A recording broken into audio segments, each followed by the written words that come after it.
This is my terrain backlog, and I'm going to paint it. All of it. I'm very good at starting projects, and very bad at completing them. I have a lot of unpainted terrain, and I want it painted so I can get a couple of tables worth of terrain to play a few games with my son. By making a video series, I feel like I'm committing to something, and it might give me the push to finish this project. So I've been buying bits of terrain for a few years now. Every time I see a bargain on eBay or Facebook Marketplace. I've still got a few bits from the old Conquest magazines. I've got plenty of 40k terrain. Some scratch built stuff that I made for Mordheim, and a few bits for Age of Sigmar. I started by dividing it all into baskets. I'll need to break this up into several videos. I just can't handle all this in one go. Honestly, I found the amount of Sector Mechanicus platforms and walkways a bit intimidating. I needed a quick win, something small that I could do quickly, that would give me that instant gratification and keep spirits high. Barricades.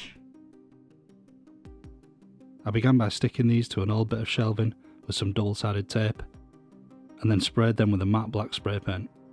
We've had some good weather here in the UK the last few days, so I left them to bake in the sun for a bit while the paint cured. I chose to start with the barricades from Kill Team Accessories sprue and sprayed them with a healthy coat of streak and grime enamel through an airbrush. Now you might be thinking, hang on a minute, doesn't this usually go on top of paint? And you'd be right, it normally does, but I wanted to try a new technique which I'll talk about shortly. After the enamel paint had dried a little bit, I took a sponge and dabbed on some of this masking fluid to simulate paint chips and general wear and tear. Once that had dried, I base coated 3 of the barricades in a light brown colour, and then I sprayed a white highlight focusing on the centre of the panels. Over this I sprayed a transparent yellow.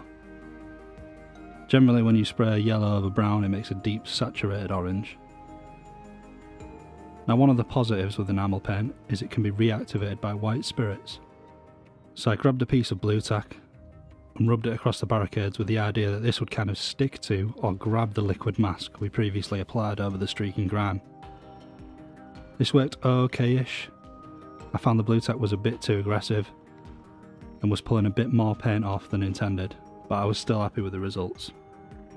Now one of the positives with enamel paint is it can be reactivated by white spirit.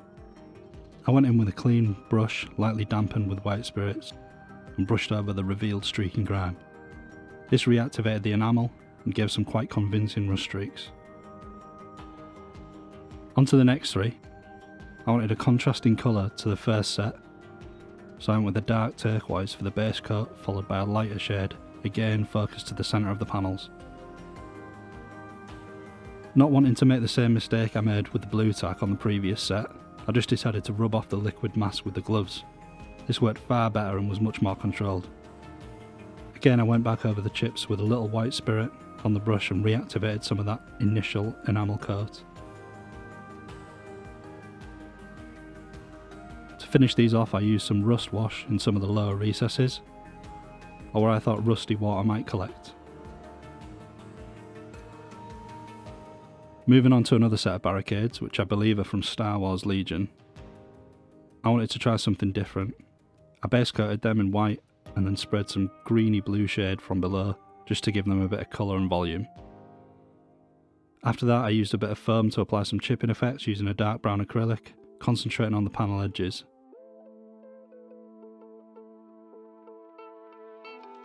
I then covered them in the same streak and grime used in the last set of barricades, and once this was semi-dry, I wiped off any excess with some cheap makeup sponges. To remove even more of the wash off some of the panel surfaces, I used some white spirits to dampen the sponge, being a bit more selective with what I removed.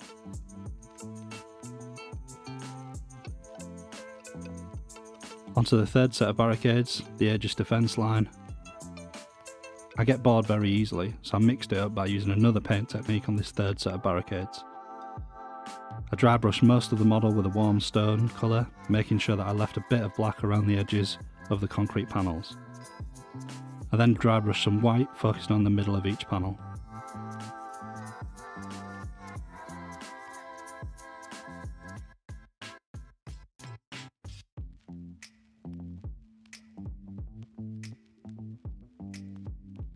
I painted all the metal trim with a metallic called dark aluminium from Vallejo, and then covered the whole lot in Agrax Earthshade. I also managed to knock the full pot over, which was nice, but carried on regardless, using my table as a massive orange palette. Now time for the reveal. I feel happy with these. I feel like I've painted them well enough for the tabletop, and it didn't take long. If you've got any tips that might help me or might be useful for painting terrain, leave them down in the comments. I read and respond to every one of you, and I really appreciate the engagement. If you've made it this far, I just want to say a big thank you for watching. I'll see you in the next episode. I'll be tackling something a little bit bigger. Thank you.